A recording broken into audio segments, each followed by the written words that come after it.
एक घर के अंदर एक बच्चे के जन्मदिन की पार्टी चल रही थी। लोग हंस खिलखिला रहे थे और तभी अचानक से जिस लड़के का जन्मदिन था उसके पिता से वहीं की पड़ोस की एक बुजुर्ग महिला पूछ लेती है कि बेटा तेरी माँ कहाँ है, वो दिखाई नहीं दे रही, जबकि वो तो अपने पोते से बहुत ज्यादा प्यार किया करती थी। तभी जो वह पिता होता है वह कहने लगता है कि आंटी, माँ तो 4 धाम की यात्रा के लिए गई है और वो काफी दिनों से बोल रही थी, मैंने तुमसे कहा भी था कि बेटे का जन्मदिन है उसके बाद चली जाना, लेकिन उन्होंने कह दिया कि अब तक मैंने तुम्हारे लिए बहुत कर लिया, लेकिन अब मुझे अपनी जिंदगी में अपने लिए कुछ पुण्य कमाने दो और इसी वजह से मैं 4 धाम के लिए यात्रा के लिए जा रही हूं। अब इस बात को सुनते ही वहां पर जितने भी लोग होते हैं उसकी वाहवाही करने लगते हैं और उसे सरवन बेटा की उपाधि देने लगते हैं। लेकिन तभी अचानक से वहां पर उस पार्टी के अंदर जो नौकरानी अपने एक हाथ से अपने चेहरे को छुपा रही थी और दूसरे हाथ में कांच के गिलासों से भरा हुआ एक ट्रे लेकर खड़ी हुई थी, उसके हाथ कांपने लगते हैं और एकदम से वो सारे गिलास उससे गिर जाते हैं। अब जैसे वो उससे गिलास गिरे थे तो दूसरा हाथ जिस हाथ से वो चेहरा छुपा रही थी वो हाथ भी हट जाता है और वहां पर उसका चेहरा उन सभी को दिख जाता है। यह नौकरानी और कोई नहीं, उसकी वही मां थी जिसके लिए वह बोल रहा था कि मां तो 4 धाम की यात्रा के लिए गई हुई है। ऐसी क्या मजबूरी थी जो मां को नौकरानी बनकर घर के अंदर आना पड़ा। अपने पोते के जन्मदिन में पूरी सच्चाई के बारे में जानने के लिए वीडियो को अंत तक जरूर देखें। कोलकाता के अंदर एक वृद्धाश्रम होता है, जिस वृद्धाश्रम के अंदर ढेर सारे बुजुर्ग लोग हैं जिनको उनके अपनों ने कभी ठुकरा दिया था और वे यहाँ पर रहकर अपना समय व्यतीत कर रहे हैं। उन्हीं में से एक महिला होती है जिसका नाम होता है सरला। सरला जो कि आज खिड़की पर खड़ी हुई है और खड़ी खड़ी सोच रही है उन दिनों को जब वह आज से 1 साल पहले अपने घर पर थी और वहां पर उनके पोते रोहन का जन्मदिन मनाया गया था बड़ी धूमधाम से और रीति रिवाज से। दादी अपने पोते से बहुत ज्यादा प्यार किया करती थी, लेकिन आज उसके पोते का जन्मदिन है और आज तक वहां पर रहते हुए उसे 8 महीने हो गए हैं। आज तक ना तो उसका बेटा बहू उसे देखने के लिए आए हैं और ना ही उसने कभी अपने पोते को देखा है। आज उसका दिल पूरी तरह से मचलता है और वह चाहती है कि किसी भी तरह से वह अपने पोते के जन्मदिन में उसे देख पाए एक बार और उसे देखकर गले लगाकर कहना चाहती है कि हैप्पी बर्थडे मेरे बेटे। अब इस बात को सोचकर वह काफी ज्यादा हैरान और परेशान होती है और उन दिनों को याद करती है जब उनके बेटा बहू ने उन्हें यहां पर छोड़ा था। दरअसल आज से लगभग 8 महीने पहले यहां पर जो उसका बेटा होता है राहुल, वह अपनी मां से कहता है कि मां, हम लोग विदेश घूमने के लिए जा रहे हैं और पीछे से आप इतने बड़े घर में अकेली कैसे रह पाओगी, तो मैं ऐसा करता हूं 1 महीने के लिए आपको वृद्धाश्रम में छोड़ देता हूं, वहां पर आपकी उम्र के कुछ बुजुर्ग भी रहेंगे तो उन्हें देखकर आपका मन लग जाएगा। अब इस बात को सुनने के बाद यहां पर जो सलरा जी होती हैं उन्हें इस बात में कोई भी बुराई नहीं दिखती, क्योंकि यहां पर बेटा बहू वैसे ही घूमने के लिए जा रहे थे तो वह अकेले यहां पर परेशान भी हो जाएगी। तो वह कहने लगती कि ठीक है बेटा, मुझे भेज दे, कोई भी परेशानी नहीं है। अब उनके घर से लगभग 10 किलोमीटर दूर एक शांति वृद्धाश्रम होता है। उस वृद्धाश्रम के अंदर बेटा अपनी मां की बात करता है और उन्हें वहां पर उस कपड़े देकर छोड़ देता है। इसके बाद जो बेटा बहू होते हैं वह अपने घर आ जाते हैं और कहीं भी विदेश घूमने के लिए नहीं जाते हैं। धीरे धीरे 1 महीना कंप्लीट हो जाता है और 1 महीने बाद यहां पर जो सरला होती है वह अपने बेटा बहू के पास फोन करती है और फोन करने के बाद कहती है बेटा, क्या अभी तक तुम विदेश से घूम कर नहीं आए? तो यहां पर बेटा कहता है कि नहीं मां, आज तो हम गए हैं, लेकिन अभी अभी हमने घर की मरम्मत का काम चला दिया है। आपको तो पता है ना कि बरसात के टाइम में घर में सीलन आ जाया करती है, तो उसी को सुधारवा रहा हूं। तो ऐसा है, जब तक मरम्मत चल रही है उतने दिनों तक आप वहां पर रह लीजिए और उसके बाद मैं खुद आपको आकर वहां से ले आऊंगा। इस बात को कहकर बेटा मां को तसल्ली देता है, लेकिन वहीं पर जो उस वृद्धाश्रम के अंदर और महिलाएं होती हैं जिनसे सरला की अब तक दोस्ती हो गई है, वह कहने लगती हैं कि बहन ऐसा कुछ भी नहीं होगा, दरअसल ये तो बेटा बहू के बहाने होते हैं और इसी तरह के बहाने लगाकर वो हम बुजुर्गों को ऐसे छोड़ दिया करते हैं और जब हम बार बार फोन करके उन्हें परेशान किया करते हैं तो बाद में वो फोन भी उठाना बंद कर देते हैं। यहाँ पर जो माँ होती है सरला, वह कहने लगती है कि नहीं मेरा बेटा ऐसा नहीं है। तभी जो महिला होती है उससे कहती है कि ऐसा ही तेरा बेटा है, अगर तुझे विश्वास नहीं होता तो देख लेना, समय बड़ा बलवान होता है और सबकी असलियत हमारे सामने कर देता है। यहाँ पर जितने भी बुजुर्ग हैं सभी के बच्चों ने कोई न कोई बहाने लगाए हैं और उसके बाद उन्हें यहाँ पर कर गए हैं।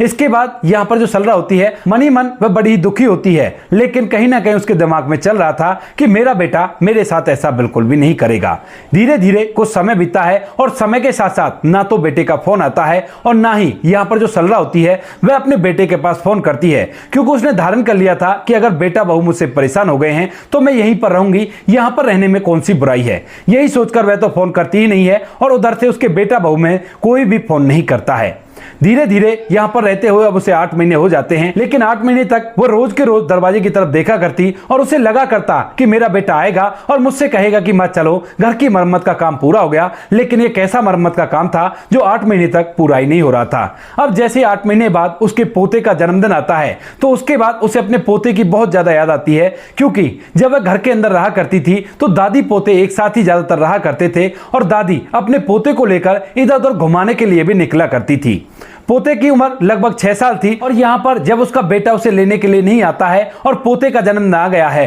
तो उसे अपने पोते की याद आती है और वह सोचने लगती है कि क्यों ना मैं अपने पोते के जन्मदिन पर खुद ही अपने घर जाऊं। लेकिन तभी उसके दिमाग में ख्याल आता है कि अगर मैं घर पर गई तो मेरी बहू जब मुझे पसंद ही नहीं किया करती तो वह मुझे दरवाजे से टवार देगी और इससे क्या फायदा होगा। यह सोचकर उसके कदम ठहर जाते हैं, लेकिन फिर से जो पोते का मोह होता है वह उसे यहां से वहां पर जाने के लिए मजबूर कर देता है। उसके बाद वो फैसला करती है कि वह भेष बदलकर वहां पर जाएगी और दूर से ही अपने पोते को देखकर वापस लौट आएगी। वैसे तो उसका मन था कि अपने पोते को गोद में उठाकर उसको बर्थडे विश करे, लेकिन जब उसकी ऐसी मजबूरियां हो गई हैं तो वह करे भी तो क्या करे। इसी वजह से यहां पर जो सरला देवी होती है वह जाकर मैनेजर से बात करती है और उससे कहती है कि मेरी गांव में एक ननद रहा करती है और उस ननद की तबीयत ज्यादा खराब है और मुझे एक दिन की छुट्टी चाहिए। अब इस बात को सुनकर यहां पर जो मैनेजर होता है वह सरला देवी की तरफ देखता है और सरला देवी की आंखों में उसे बहुत ही गहरा दुख दिखाई देता है। वह सोचने लगता है कि ये सही कह रही हैं और उसके बाद वह उससे मना नहीं कर पाता है और कहता है कि माँ जी देखो, टाइम से ही आ जाना, ज्यादा देर मत करना, आप जा सकती हो। ऐसा कहकर वह उसे छुट्टी दे देता है, लेकिन उसे क्या पता यह दुख केवल इस बात का था कि उसके बेटा बहू ने उसे इस वृद्धाश्रम में छोड़ दिया है हमेशा के लिए। इसके बाद वह यहां से वापस अपने कमरे में जाती है और वही कमरे में जाकर अपने कपड़े देखने लगती है, जिन कपड़ों में उसके घर वाले उसे ना पहचान सके अगर वो उन्हें देख भी ले तो। इसके बाद जब अपनी साड़ियों को देखती है तो वो सारी साड़ियां वही थी जो उसके बेटे ने उसे लाकर दी थी और उसके पास नई कोई साड़ी नहीं थी या कोई पुरानी ऐसी साड़ी नहीं थी जिसको उनके बच्चों ने नहीं देखा हो। इसी वजह से वह अपनी उस वहीं की सहेली से एक साड़ी उधार मांगती है और कहती है कि बहन मुझे तुम्हारी साड़ी चाहिए, दरअसल मुझे कहीं जाना है। इसके बाद वह समझ जाती है कि कहां जाने के लिए बोल रही है और वह उसे अपनी एक साड़ी दे देती है। इस साड़ी को पहनने के बाद जब सरला अपने आप को शीशे में देखती है तो शीशे में देखने के बाद वह खुद ही अपने आप को नहीं पहचान पाती है और उसके बाद उन्होंने अपना चश्मा उतार दिया था, जो चश्मा पिछले 15 साल से वो लगातार पहन रही हैं और उस चश्मे से उनकी पहचान हो सकती थी। भले ही अब आगे धुंधला दिखाई दे रहा था, लेकिन चश्मा उतारने के बाद वह बिल्कुल भी पहचान में नहीं आ रही थी और उस साड़ी से उन्होंने अपने चेहरे पर पल्लू भी लगा लिया था।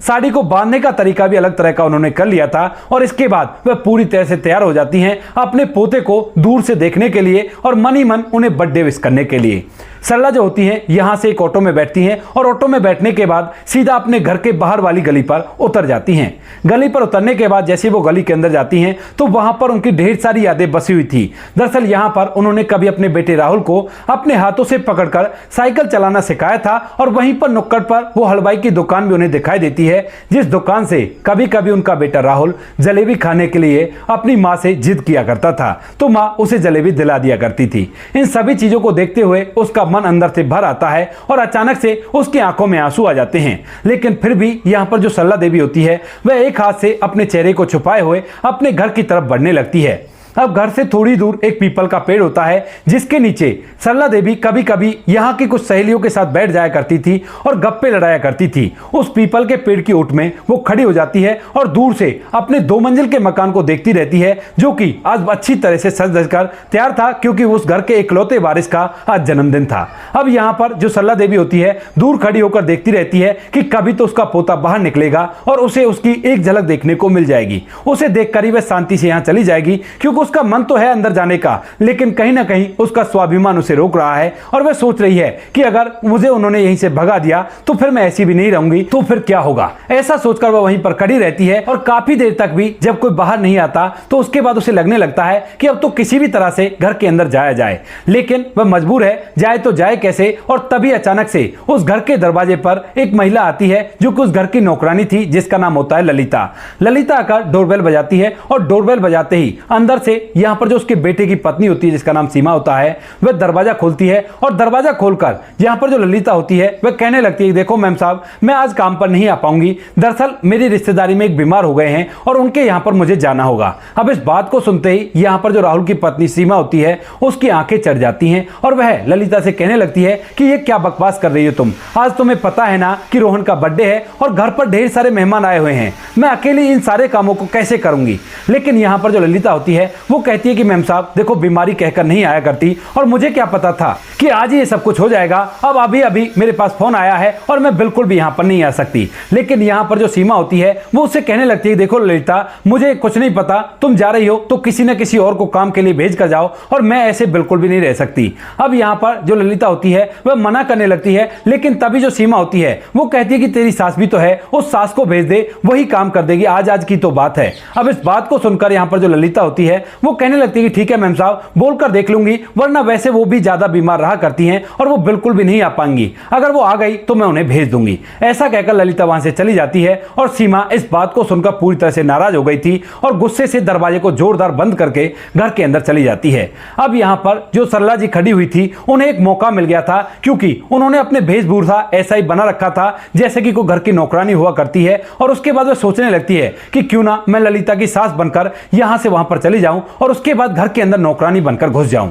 यही बात सोचकर यहाँ पर जो सरला होती है इतनी देर का वेट करती है जितनी देर में ललिता अपने घर पहुंच जाए और उसकी सास वहां से यहाँ तक आ जाए, और जब थोड़ी देर तक उसकी सास नहीं आती है तो वह समझ जाती है कि शायद ललिता की सास बीमार है और इसी वजह से वो नहीं आएगी, तो अब मुझे चलना चाहिए। ऐसा सोचकर यहाँ पर जो ललिता होती है अपने चेहरे को साड़ी के पल्लू से छुपाती है और छुपाने के बाद उस दरवाजे की घंटी बजा देती है, जिस दरवाजे को कभी उसने खुद अपने हाथों से कई बार सजाया था किसी भी फंक्शन पर या किसी भी त्योहार पर। अब जैसी दरवाजा की घंटी बजती है तो यहां पर अंदर से जो सीमा होती है वह आकर दरवाजा खोलती है और सामने जैसे एक झुकी हुई बुजुर्ग महिला को देखती है तो पूछने लगती है कि क्या तुम ललिता की सास हो। तो यहां पर जो सरला होती है वो इन सभी चीजों के लिए तैयार थी और उसके बाद वो हाँ में सर हिला देती है। उसने थोड़ा सा अपनी कमर को झुका रखा था ताकि उसे किसी का चेहरा साफ साफ दिखाई ना दे, और उसके बावजूद भी उसने पल्लू से अपने चेहरे को ढक रखा था। अब जैसे ही यहां पर सीमा ये सुनती है कि यह ललिता की सास है तो उसके बाद कहती है कि अच्छा किया जो तुम आ गई और जल्दी से काम धंधे पर लग जाओ क्योंकि बहुत सारा काम पड़ा हुआ है।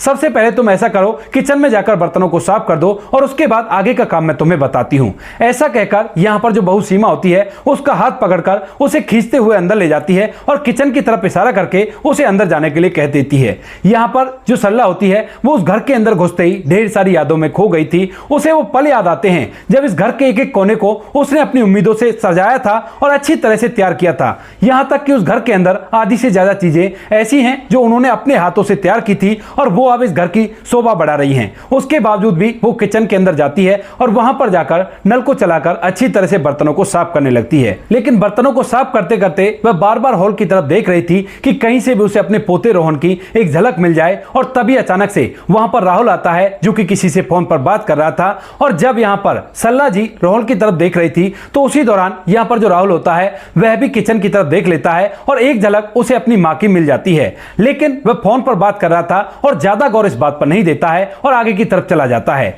सरला जी फौरन से अपने एक हाथ से पल्लू से मुंह को ढकती हैं और उसके बाद उस काम में लगी रहती हैं। लेकिन उनका दिल अब भी रोहन की तरफ ही कर रहा है कि रोहन कहां है। और तभी अचानक से एक कमरे का दरवाजा खुलता है और उस कमरे के अंदर से ढेर सारे बच्चों के हंसने की आवाज आती है और फौरन से जो रोहन होता है एकदम से बाहर निकलता है और बाहर निकलते ही यहां पर जो सरला जी होती हैं उन्हें रोहन की झलक मिल जाती है। अब वह बड़ी ममता भरी निगाहों से रोहन की तरफ देख रही थी कि एक बार ये बच्चा मेरी तरफ देखे और मैं इसे इशारा करके अपने पास बुला लूं और अपने गले से लगा लूं। लेकिन रोहन जो कि बच्चा था और वह बिल्कुल अपने दोस्तों में सुध बुद्धि खोकर खेल रहा था, तो उसे इस बात का बिल्कुल भी एहसास नहीं होता है कि घर में जो नौकरानी काम कर रही है वह उसकी तरफ देख रही है। इसके बाद धीरे धीरे समय बीतता है और समय के साथ साथ यहाँ पर शाम हो जाती है और शाम को जो बर्थडे पार्टी होती है वो घर के अंदर मनाई जाने लगती है। बर्थडे पार्टी के अंदर ढेर सारे गेस्ट आए थे और साथ में पड़ोस के कुछ लोग भी आए थे और तभी यहाँ पर जब सभी लोग इकट्ठा होकर केक काटने लगते हैं। तो केक कटने के बाद पड़ोस की जो कमला आंटी होती हैं वह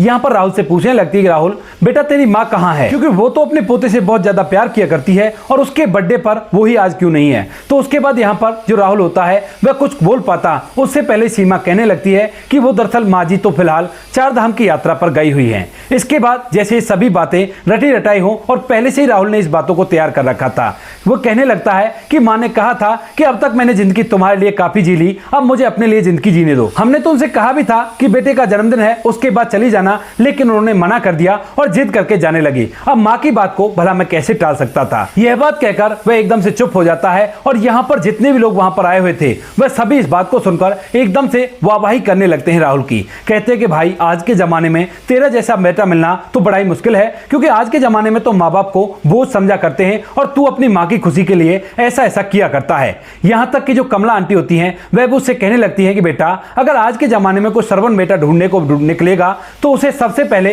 तू ही मिलेगा, तेरे अलावा और कोई सरवन बेटा नहीं है। इन बातों को सुनने के बाद यहाँ पर जो राहुल होता है वह झूठी बड़ाइयों को बटोरते हुए लोगों की तरफ मुस्कुराने लगता है और कहता है कि नहीं ऐसी कोई बात नहीं है। अब वहीं पर जो सरला थी वह सभी लोगों को कांच के गिलासों में पानी सर्व कर रही थी। एक हाथ से तो उन्होंने साड़ी से अपना चेहरा ढक रखा था और दूसरे हाथ में कांच के गिलास की ट्रे पकड़ रखी थी। लेकिन जैसे ही यहाँ पर सभी लोग उसके बेटे को सरवन बेटे से तुलना करने लगते हैं तो उसको एकदम से बड़ी हैरानी होती है और एकदम से उसके हाथ की जो ट्रे होती है वो उस हाथ की पकड़ ढीली हो जाती है और पूरी की पूरी ट्रे जमीन पर गिर जाती है। दूसरा हाथ जिससे उसने अपने चेहरे को ढक रखा था वह हाथ भी छूट जाता है और यहाँ पर सरला जी का चेहरा अब सभी मेहमानों के सामने और यहाँ तक कि कमला के सामने भी होता है। अब जैसे सभी लोग सरला जी को इस हालत में देखते हैं तो बड़े हैरान हो जाते हैं, क्योंकि काफी देर से नौकरानी घर के अंदर इधर घूम रही है और उसके बाद यहाँ पर जो कमला होती है वह उसके पास जाती है और कहने लगती है कि सरला तुम्हारा यह क्या हाल बना रखा है और यहाँ पर तुम इस तरह से क्यों हो। अब इस बात को देखने के बाद यहाँ पर सरला जिसका भेद सभी के सामने खुल गया था